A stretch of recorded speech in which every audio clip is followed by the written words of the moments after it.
Hello সবাইকে, good morning. কেমন আছো সবাই? এখন সকালবেলায় 10:30টার মতো বাজে। তো ছাদে চলে আসলাম। ঘুম থেকে উঠেছি তো অনেক আগেই। ব্লগটা শুরু করলাম মূলত এখন থেকে।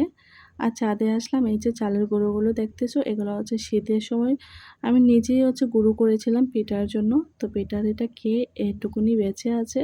তো ভাবলাম রৌদ্র একটু লাগিয়ে রাখি, না হলে দেখা যাবে যে পোকা পড়ে যাবে। তো এগুলো রৌদ্রে দিয়ে আমি বাকি যে কাপড়-চোপড়গুলো সকালবেলায় ধুয়েছিলাম, এগুলো যেগুলো শুকিয়েছে এগুলো নিয়ে চলে আসলাম নিচে। আর সকালের খাওয়া-দাওয়া হয়ে গেছে। তো ভাত রান্না করেছিলাম, রুটি করেছিলাম। তো এগুলো খাওয়া-দাওয়া করার পর আর এরই মধ্যে আমার শ্বশুর বাজার করে নিয়ে আসলো, সবজির বাজার। তো আজকের মূলত মাছ কোনো কিছু আনেনি। মাছ তো ২ দিন আগে মানে পরশুদিন অনেকগুলো মাছ আছে, ফ্রিজে জায়গা নেই। তো আর মাছ আনা হয়নি। তো এখানে ঢেঁড়স, তারপর ডাঁটা, তিতকরলা অনেক সবজি এনেছে।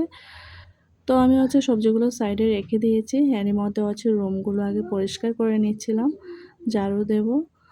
আর সকালবেলা উঠে মূলত এই রুমটা, যে মধ্যে রুমটা দেখতেছো, এই রুমটা মুছে আমি বাসি কাজগুলো করে নিই। আমি রুমটা ঝাড়ু দেই ঠিক এই টাইমটাতেই, যখন সকালের খাওয়া-দাওয়া হয়ে যায় তখনই। আর এখন রুম-টুম ঝাড়ু দিয়ে তারপর দুপুরে রান্নাবান্নার কাজে যাবো আরকি। আর মাছ ভিজিয়ে আসছি বেসিনে। আর আজকে মানে আম দিয়ে কাতলা মাছ রান্না করব। সকালবেলা যখন বাজারে যায় শ্বশুর মশাই, তখন আমি বলে দিয়েছিলাম যেন আম নিয়ে আসে। কাঁচা আম যা ছিল শেষ হয়ে গেছিলো বাড়ির আমগুলো। তো এই আমগুলো দিয়ে মানে কাতলা মাছ রান্না করব। আর যে পরিমাণ গরম পড়েছে, টক জাতীয় খাবারই খেলে ভালো লাগে মনে হয়। তো আমি ডাল বসিয়ে আসছি আর মাছ তো ভিজিয়ে আসছি। তো এইদিকে সবজিগুলো কেটে নিচ্ছি। আর এখানে ঢেঁড়স ভাজি করব। ঢেঁড়সগুলো যেদিন আনা হয় এদিনই ভাজলে ভালো লাগে। ফ্রিজে রেখে দিলে মনে হয় যে কেমন জানি ভালো লাগে না। আর এদিকে আমি আম কাটবো বলে আমি লবণ মরিচ নিয়ে বসেছি। আম কাটতে কাটতেই খেয়ে নিচ্ছি আমি আর আমার ছেলে। আমার ছেলেও প্রচুর টক খেতে পছন্দ করে। তো এরই মধ্যে আমিও আবার একটু লেবুর শরবত করব, যেহেতু গরম দুপুরবেলা। তো লেবুর শরবতটা বানিয়েই আমি রান্নাবান্না করব। আজকে একটু লেটেই রান্নাবান্না করব, কারণ সকালবেলা আমরা ভাত খেয়েছি।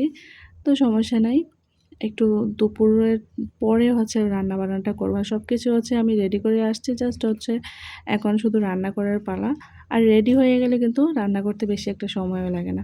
তো এদিকে আমি আর আমার ছেলে মিলে লেবুর শরবতটা মূলত বানাচ্ছিলাম। ও লেবুর রস সুন্দর করে চিপে চিপে দিয়েছে, আমাকেই দেয়নি। ও নিজে নিজেই লেবুর রসগুলো বের করেছে। তো যাই হোক, ও শরবত খাওয়ার জন্য একদম রেডি, গ্লাস নিয়ে। তো দেখা যাক খায় কিনা। তো আমার মেয়েকেও দিয়ে দিয়েছি।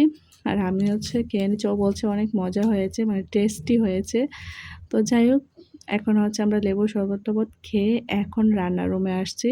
আর আমার এখন শরীরটাও ভালো লাগতেছে, কারণ শরবত খেয়েছি, ভিতরটা একদম ঠান্ডা ঠান্ডা লাগতেছে।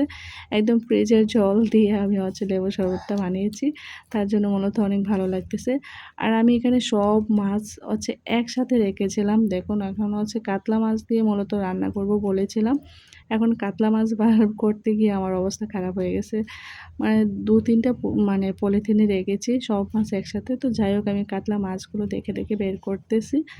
যেহেতু কাতলা মাছ দিয়ে রান্না করবো, অন্ততপক্ষে আমার শ্বশুরকে আর আমার ছেলেকে কাতলা মাছগুলো দিব। কারণ অন্য মাছগুলোতে কাঁটা বেশি থাকতে পারে, ওই কারণে সিলভার মাছ আছে, তারপরে আরও অনেক টাইপের মাছ আছে। তো এগুলো আমি ভিজিয়ে বসিয়ে আসছি। আর এদিকে মাসি কিন্তু সকালবেলা খাবার খায়নি এখনও।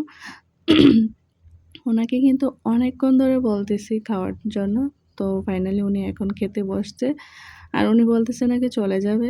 তো ভাবলাম খাওয়া-দাওয়া করেই যাও, দুপুরে খাবারটা তো খেতে পারবা না। কারণ আমি রান্না অনেক লেট করে বসিয়েছি। আর মাসি ডাল আর আলু ভাজা হলে আর কিছুই লাগে না। তো উনি ডাল আর আলু ভাজা দিয়ে ভাত খেয়ে নিচ্ছে।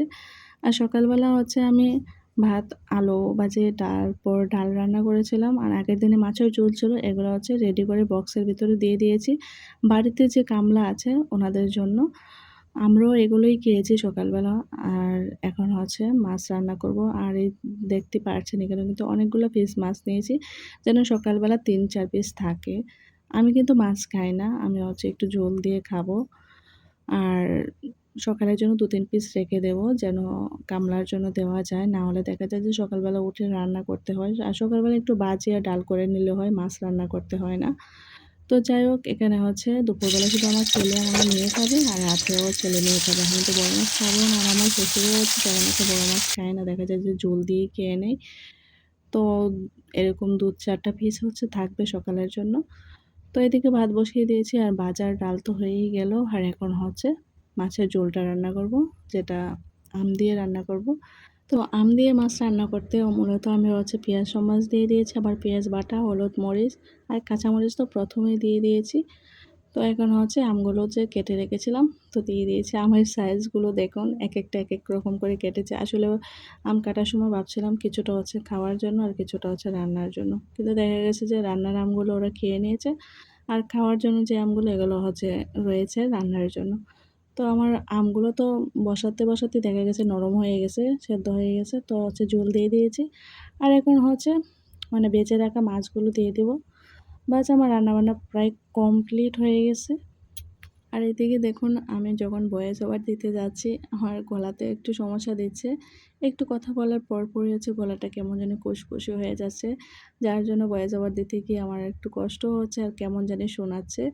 কেউ কিছু মনে করবেন না। আজকে কেমন জানি লাগতেছে। একটু বলে আমার গলাটা শুকিয়ে যায়, কেমন জানি খুশখুশে হয়ে যায়। তো যাই হোক, এদিকে হচ্ছে আমের ঝোলটা প্রায় হয়ে গেছে। জাস্ট একটু জাল করে নামিয়ে নেব। তো এর মধ্যে আমরা খেতেও বসে পড়লাম।